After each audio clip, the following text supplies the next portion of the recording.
After a while, after the two big blows that Gibson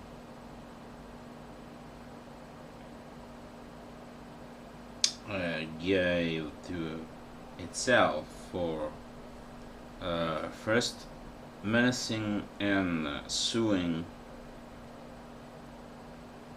uh, and then for the news that Gibson sent a letter to dealers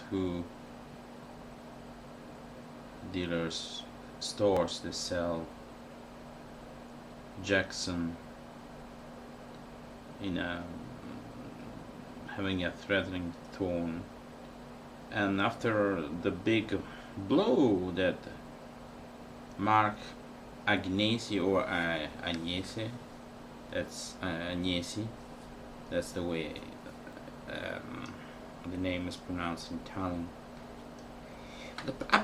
I think that the point is the big mistake he made, or the big risk he took, moving from a place where he was free to say anything about guitars.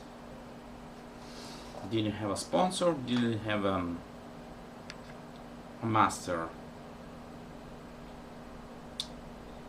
A master that told him, I mean, if you work for Gibson, you cannot say bad things about Gibson, so you're not objective.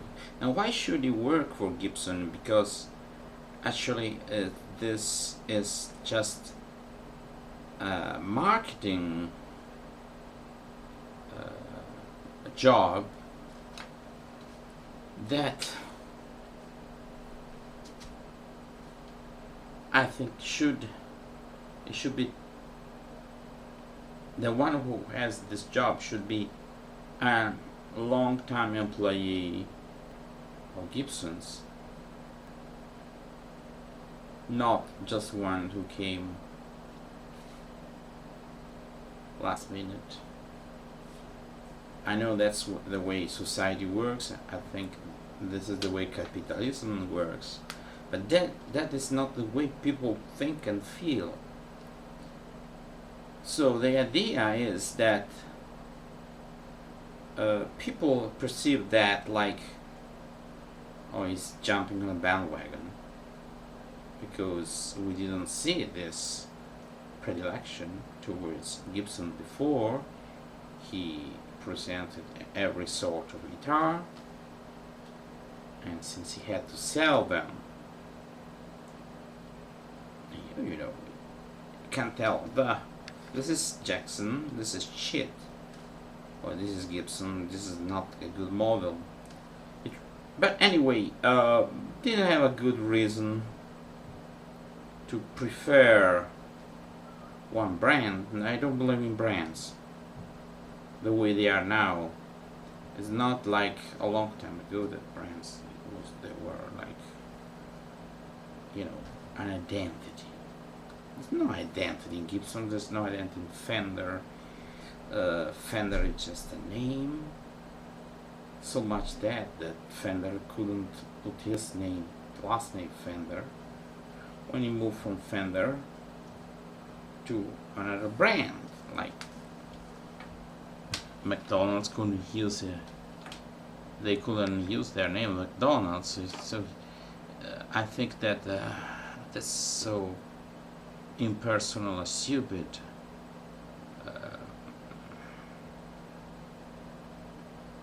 But that's the way things are. Anyway, moving from a job where it makes sense. It made sense he did that because he knew about guitars. Knowing a lot about every guitar and being forced to speak only about one brand is not natural.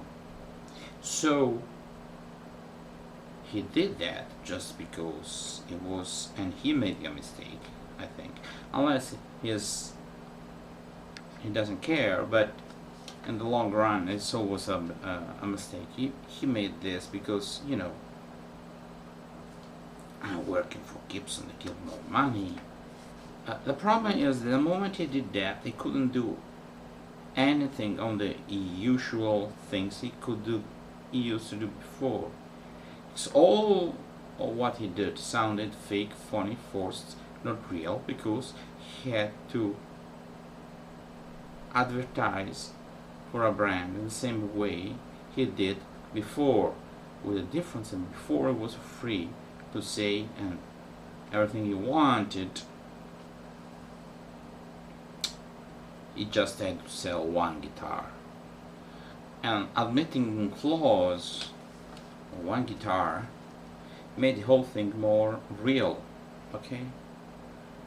I think. And all what he did before sounded spontaneous and real.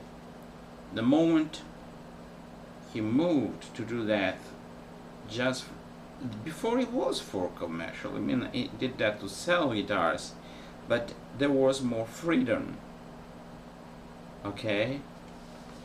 And saying bad things about one with video he did on a daily basis and didn't change anything, okay? And I think he chose what guitar to present. He surely chose the one he was more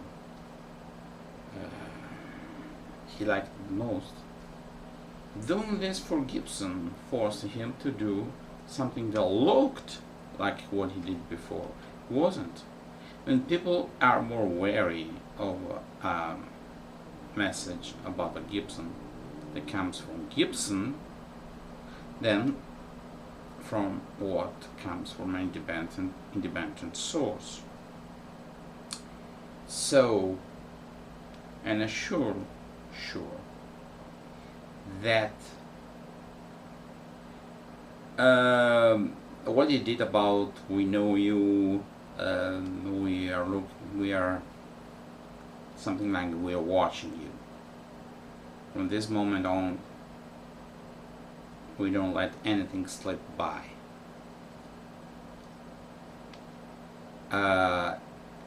I think he knew he was doing something not very popular. He didn't expect so much backlash. And from that moment on, everything went downhill. People like to attack and shoot foothold somebody who jumped on the bandwagon. It's not a loose cannon, and it's part of the system. And people like attacking somebody who is part of the system. And that's it. I think he is a goner. From that moment on, all what they did, the faces he made, the expression they were well accepted, sound so much phony. And there was a video where he spoke well about Jackson's, and that is just evidence that he nowadays is not real. I mean, how he doesn't remember that he liked Jackson's, at least that moment.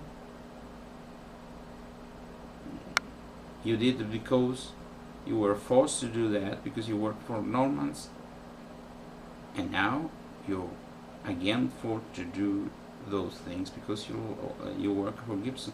Anyway, you don't get away scot-free. Either you really meant that about Jackson, so why?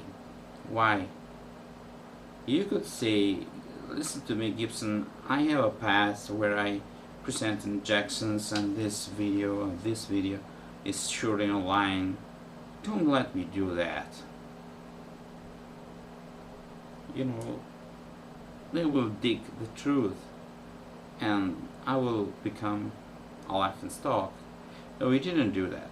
He didn't remember what. So I think that everything it is based on a stunt. It's short-lived. I'm sorry because I liked the way he did his videos about guitars. I think he can play.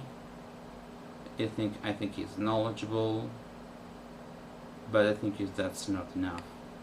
If you lose the sympathy of your audience and your credibility, you're fucked. And you see, even though there was the NAMM summer, it was not that present. I'm sure as hell they will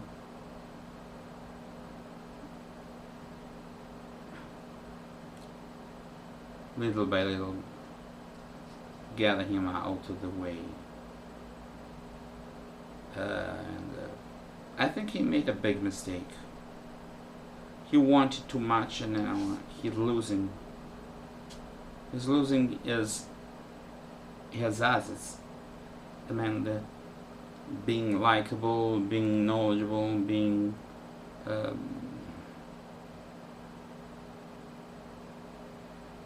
known as a knowledgeable person. If you lose the trust of people, you can know everything, but people don't believe you. Yeah, you know. That's just pretending. That's make-believe. You're just adding some flavor to a video. If I know this flavor is fake, I'm not going to eat it.